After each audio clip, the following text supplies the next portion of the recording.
أحمد دياب ورابطة الأندية.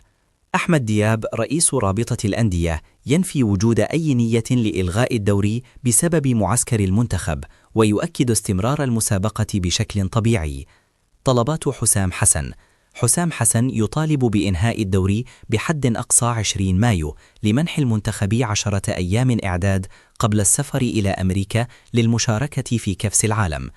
محمد شريف يرفض العودة للاتحاد السكندري ويفضل البقاء مع الأهلي حتى نهاية الموسم لاستعادة مستواه. نادي البنك الأهلي ينتظر رد سيد معوض وعمر نجلو على عرض الإعارة بعد موافقة الأهلي على رحيل اللاعب. مقربون من محمد علي بن رمضان ينفون تواصله مع الترجي التونسي أو رغبته في العودة. المدير الرياضي لميلان ينفي اهتمام النادي بإمام عاشور، ويؤكد عدم معرفته باللاعب قبل تواصل الصحفيين المصريين. فالنسيا يضم غويدو رودريغيز بعد فشل صفقة ديانج، ووكيل ديانج يؤكد استمرار اهتمام النادي الإسباني باللاعب. شرط انتقال ديانج.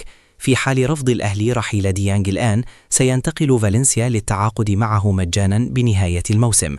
الجهاز الفني للمنتخب ينفي طلب حسام حسن إشراك شوبير أساسيا على حساب الشناوي. الجهاز الفني يؤكد أن هدف هذه الشائعات هو ضرب العلاقة بين حسام حسن ومحمد الشناوي. بعض المواقع تستغل تراجع مستوى الشناوي للضغط عليه وإبعاده عن المنتخب لصالح عواد وصبحي وشوبير وأحمد الشناوي. تصريحات والد أشرف داري بشأن طلب 2.5 مليون دولار أو تحمل راتبه في الإعارة تثير غضبا جماهيريا واسعا.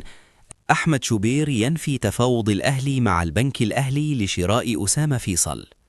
الزمالك يتمسك ببقاء محمد شحاتة وسط اهتمام الأهلي بسبب أزمة وسط ملعب الأحمر. الأهلي يرحب برحيل بلال عطية لدوري الدرجة الثانية الإسباني، وينتظر موقف هانوفر الألماني بعد فترة المعايشة. الصحافة الجزائرية تؤكد اهتمام سبورتينغ لشبونة بضم أشرف عبادة بعد تألقه في كأس العرب. مهدي مرغم لاعب شبيبة القبائل يفسخ عقده بعد 4 أشهر فقط من الانضمام.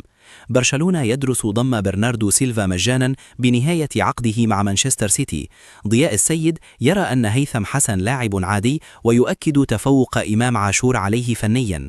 بشير التابعي يتوقع جلوس الشناوي احتياطيا في المونديال لصالح مصطفى شوبير. وائل القباني يرى أن المركز الرابع في أفريقيا ليس إنجازا، ويؤكد عدم اطمئنانه للمنتخب مع حسام حسن. عادل عمروش يؤكد أن ديانج مؤهل للاحتراف الأوروبي، ويشبهه بنغولو كانتي مع أفضلية بدنية وقدرة أكبر على التطور الهجومي.